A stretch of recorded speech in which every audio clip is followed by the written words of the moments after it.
कभी कभी दुनिया से तालमेल बिठाना मुश्किल लगता है ना। ये एक ऐसा एहसास है जो बड़ा यूनिवर्सल सा है और सदियों से कवियों ने इसे अपनी कविताओं में उतारा है। तो आज हम इसी एहसास की गहराई में उतरने वाले हैं। ये सवाल शायद हम सब ने कभी न कभी खुद से पूछा ही होगा। तो आज हम यही देखने वाले हैं कि हिंदी के दो बहुत बड़े शायरों ने इस एक फीलिंग का जवाब अपनी अपनी शायरी में कैसे दिया है। एक तरफ है बहादुर शाह जफर और दूसरी तरफ हरिवंश राय बच्चन। देखिए, कमाल की बात यह है कि दोनों ने दुनिया में इस अकेलेपन को महसूस किया, पर उनका जो नजरिया था वो एक दूसरे से बिल्कुल जुदा था। तो चलिए आज उनकी दुनिया में झांक कर देखते हैं। तो चलिए सबसे पहले जफर के नजरिए में गोता लगाते हैं। ये कहानी है एक खोई हुई दुनिया की और उस दर्द की जो कभी मिटा ही नहीं। तो ये है जफर, वो बादशाह जिन्होंने सचमुच अपना सब कुछ खो दिया था। पर देखिए, ये सिर्फ उनका कोई पर्सनल लॉस नहीं था। बात है 1857 की क्रांति की, जिसके बाद उन्हें अपने ही वतन से निकाल दिया गया और उनके साथ साथ एक पूरे के पूरे मुगल साम्राज्य का अंत हो गया। तो उनकी शायरी में जो दर्द है ना, वो उसी गहरे दुख और अपनी जड़ों से उखड़ जाने के अकेलेपन को बयां करता है। ये उनकी उस मशहूर गजल की पहली लाइन है और यकीन मानिए, ये एक लाइन ही उनके दर्द की पूरी कहानी कह देती है। दयार का मतलब होता है वो जगह जिसे कोई अपना घर, अपना वतन कहता है। और जफर कह रहे हैं कि इस उजड़ी हुई वीरान दुनिया में अब मेरा दिल ही नहीं लगता। और ये शेर क्या खूबसूरती से उनकी निराशा को दिखाता है। वो कहते हैं कि लंबी उम्र की दुआ मांगकर लाए तो थे, लेकिन जिंदगी के मिले बस 4 दिन, और उनमें से भी 2 आरजू में कट गए और 2 इंतजार में। मतलब पूरी की पूरी जिंदगी बस एक अधूरी हसरत बनकर रह गई। अब आते हैं उनकी गजल की आखिरी और शायद सबसे दिल दहला देने वाली लाइन पर।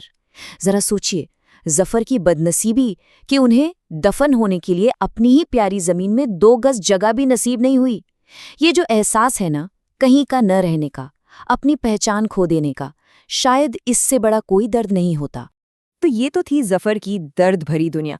अब यहाँ से रुख करते हैं एक बिल्कुल ही अलग दुनिया की तरफ।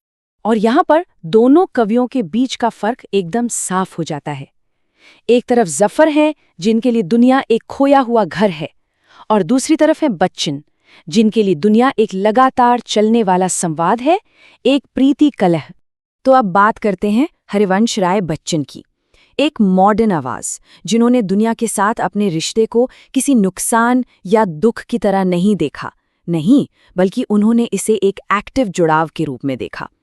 उनकी कविता असल में आज के इंसान की उस कश्मकश को दिखाती है जहां उसे दुनिया से जुड़ना भी है और साथ ही अपनी पहचान भी बनाए रखनी है।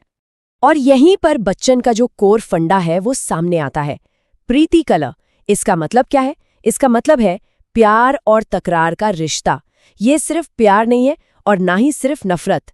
ये तो दुनिया के साथ एक लगातार चलने वाली खींचतान है। एक ऐसा डांस है प्यार और संघर्ष का जहां दोनों मौजूद हैं और दोनों ही जरूरी हैं। अच्छा, तो चलिए अब बच्चन के इस नजरिए के पीछे जो फिलॉसफी है ना, उसको थोड़ा और गहराई से समझते हैं। बच्चन की इस फिलॉसफी को हालावादी दर्शन कहा जाता है। अब देखिए, इसका मतलब सिर्फ मस्ती या नशा नहीं है। नहीं, इसका असली मतलब है जिंदगी को उसकी पूरी कॉम्प्लेक्सिटी में जीना, उसके हर रंग, हर सुख दुख, हर कॉन्ट्रडिक्शन के साथ उसे पूरी तरह से महसूस करना, एक्सपीरियंस करना।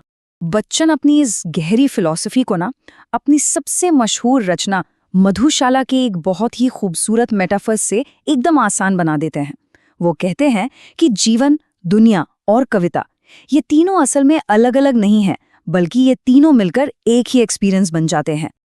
और उनकी ये लाइन इस फिलॉसफी को जैसे पर्सनल लाइफ में उतार देती है।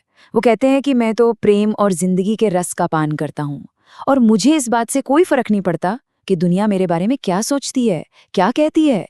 तो अब आते हैं बच्चन की फिलॉसफी के सबसे दिलचस्प पहलू पर। वो क्या है?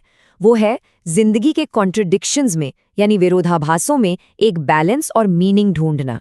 बच्चन का मानना था कि कभी कभी दुनिया को सीधा सीधा देखने से बात नहीं बनती, उसे सिर के बल खड़ा करके देखना पड़ता है, और तभी जाकर इस केओस में, इस अव्यवस्था में एक नया बैलेंस, एक नई हार्मनी नजर आती है।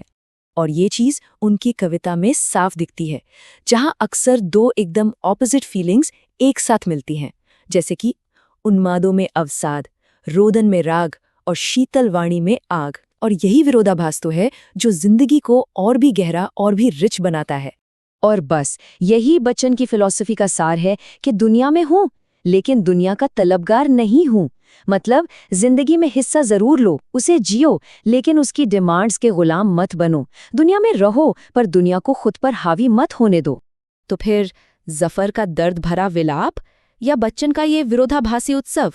जब दुनिया किसी को एक बाहरी, एक आउटसाइडर जैसा महसूस कराती है तो कौन सा रास्ता चुना जाए, जफर का या बच्चन का?